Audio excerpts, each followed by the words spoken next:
Bonjour, moi c'est Vanessa Dago. J'habite à Abidjan en Côte d'Ivoire. Je suis mère de 4 enfants et je suis là aujourd'hui pour parler de mon fils Nathan qui aura bientôt 5 ans, mais à qui on a diagnostiqué qu'il est autiste. C'est vrai qu'à 2 ans déjà, il disait papa, maman, mais à un moment, il s'est arrêté. Il ne parle pas, il ne communique pas et surtout qu'il était super actif. Donc, quand on l'a mis à l'école, euh, les maîtresses ne pouvaient pas le suivre. Il ne pouvait pas s'asseoir seul en classe comme ses autres camarades. Donc, c'est ce qui nous a amenés à aller chercher loin, voir les médecins pour voir ce qui n'allait pas avec lui. Et quand on m'a donné le diagnostic, je me suis mise à pleurer. C'est vrai que mon mari était à côté, lui, il était un peu plus fort parce qu'il sait qu'il y a des autistes qui sont aujourd'hui des basketteurs, des footballeurs, des pianistes et tout. Donc, lui, il était un peu plus calme que moi, mais moi, j'étais beaucoup triste. En fait, j'étais triste parce que il y en a qui disaient que c'était incurable, que l'enfant sera toute sa vie autiste, qu'il ne pourra pas parler. Mais il y en a qui disaient que c'était non, il pouvait parler, il pouvait s'exprimer, il pourra faire tout ce que les enfants font et tout. Mais j'étais surtout triste parce que je le voyais un peu différent des autres enfants à la maison. Il n'arrivait pas à communiquer avec ses frères et ses frères se plaignaient beaucoup de lui. Il pouvait marcher sur eux. En fait, il ne contrôlait pas son environnement. Donc, c'est ce qui me rendait beaucoup triste. Au fait, le fait d'avoir un enfant autiste à la maison, c'est vrai que ça a changé beaucoup de choses, surtout la déco. Parce que moi, personnellement, j'aime beaucoup la décoration, j'aime un peu faire chic chez moi. Mais ça a changé parce que tout ce que je mettais, il cassait, il a cassé les verres, il casse la table, il dérange tout. Donc, même quand on mettait les meubles au mur, il s'accrochait, donc ça se cassait. Ce qui a fait, je ne décore plus beaucoup la maison. Mais en même temps, je peux dire le bon côté, c'est que ses frères sont très sociables avec lui. Ses frères sont protecteurs. Ils n'aiment pas le savoir mal. Donc, ils sont toujours là. Ça a créé l'amour entre frères dans la famille. Ils aiment pas vrai. En fait, ils prennent beaucoup soin de lui. Donc, c'est un peu ce que ça a changé. C'est vrai que je peux dire qu'avec mon mari, au début, c'était un peu compliqué parce que on ne pouvait plus. J'étais beaucoup triste. C'est vrai que l'atmosphère, à cause de moi, lui, il essayait de me fortifier, de m'encourager, mais moi, j'étais beaucoup triste. Donc, ça a impacté un peu sur notre relation. Mais après, bon, la vie a continué et puis on fait avec. L'appartement où on habitait, il criait et puis il grimpait le balcon. Il voulait sauter de l'autre côté, on était au 3e. Donc, dans l'immeuble, déjà, j'étais un peu critiquée parce qu'il pouvait prendre sa tête pour taper la porte, il faisait du bruit. Donc, j'étais un peu critiquée. Au final, on a déménagé maintenant. Mais ça nous arrivait d'aller au supermarché et comme tout autre enfant aussi, hein, parce que les autres enfants aussi veulent prendre des jouets, mais lui, il pouvait se laisser traîner par terre. Donc, on voit les regards et tout. Ce qui m'amenait à ne plus l'envoyer souvent dans les anniversaires. Quand il y avait des anniversaires avec ses cousins et cousines, je ne l'envoyais plus parce que, par exemple, quand c'est au bord de la piscine, il veut plonger.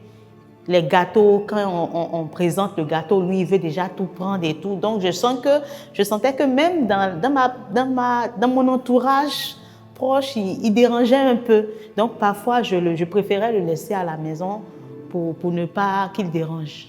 En Côte d'Ivoire, ici, il n'y a pas de prise en charge en tant que telle pour ces gens d'enfants et tout. Donc, ça nous revenait quand même cher. Donc, l'année, il est resté une année à la maison. Mais cette année, on a décidé de ne pas le laisser, peu importe ce que ça va coûter, parce qu'on a senti que quand on le prenait en charge, il a commencé par parler. Au début, il ne pouvait même pas, il ne disait rien. Mais quand il a commencé avec les thérapies, aujourd'hui, il dit 1, 2, 3. Il aime beaucoup les lettres, les chiffres. Sur l'autisme, les gens ont tendance à dire que c'est des enfants qui sont fous, que c'est des enfants qui ont des problèmes psychologiques, qui ne peuvent pas changer et tout. Mais ce n'est pas vrai. Parce que les enfants autistes sont comme tout autre enfant. Moi, mon fils, il est super intelligent. Il sait, parfois, je me dis qu'il sait ce qu'il fait. Quand tu lui dis d'arrêter, il te regarde dans les yeux, c'est-à-dire il essaie de voir, d'attirer ton attention pour voir s'il doit faire ou pas. Donc, c'est comme tout autre enfant. C'est vrai qu'en Afrique, surtout en Afrique, l'autisme est pris comme un enfant qui est malade ou c'est une malédiction où on m'a déjà demandé quand j'étais enceinte, qu'est-ce que j'ai fait? Est-ce que je n'ai pas fait quelque chose pour que aujourd'hui mon enfant soit comme ça? Donc, c'est un peu ça. J'aimerais dire aux parents qui ont peut-être des enfants autistes de savoir que c'est des enfants comme tout autre qu'il faut éduquer, qu'il faut accompagner. Peut-être qu'ils ont besoin de plus d'accompagnement que les autres, mais qu'il faut juste les accompagner. Et puis, avec l'aide de Dieu, moi, je crois fermement que Dieu va décanter les situations et ils vont changer. Les belles notions de vie que j'ai apprises par la condition de Nathan, c'est que dans la vie, il faut être beaucoup patient. Parce qu'avec les enfants comme Nathan, il faut être patient. Ce que tu vas expliquer à son frère de faire, tu dis peut-être 2 fois, le frère fait, lui, tu peux répéter sur 10 fois. Mais il t'emmène à être patient et ils ont beaucoup d'amour. Mon fils Nathan, il aime les câlins. Ça fait que dans la maison, en tout cas, il y a l'amour, il y a l'harmonie. C'est vrai que souvent, quand il y a des étrangers qui viennent, c'est les étrangers qui le voient un peu bizarrement parce que lui, il saute. Nous, on est un peu habitués. C'est notre environnement, c'est notre monde. Mais il y a l'amour, il y a l'harmonie, il y a surtout la patience. Personnellement, moi, ça développe en moi la patience. Parce que je n'étais pas quelqu'un de très patient. Mais avec Nathan à la maison, j'ai commencé à développer la patience et tout. Ce que moi, je veux dire aux parents, c'est vraiment de croire que leur enfant peut changer. Moi, personnellement, je suis chrétienne et je crois que la promesse que Jésus a donnée, qu'il va guérir tous les malades, mon fils n'est pas malade, mais sa condition va changer. Il sera dans les normes, il fera ce que le Seigneur a prévu qu'il fasse. C'est un enfant de destinée, ça j'en suis sûre. Et je sais qu'il a une mission pour laquelle le Seigneur l'a mis sur terre et qu'il va y arriver. Donc je veux sensibiliser les parents à aussi rester connectés, prier pour leurs enfants et croire. Et positiver aussi, dire des paroles, la parole est créatrice. Ce que les parents disent sur les enfants, c'est pas la condition, c'est-à-dire ne pas dire ce qu'on voit. Ne pas dire, mais toi tu es têtu, non. Déclarer ce que vous voulez voir sur vos enfants. Et puis je crois fermement que le Seigneur Jésus fera.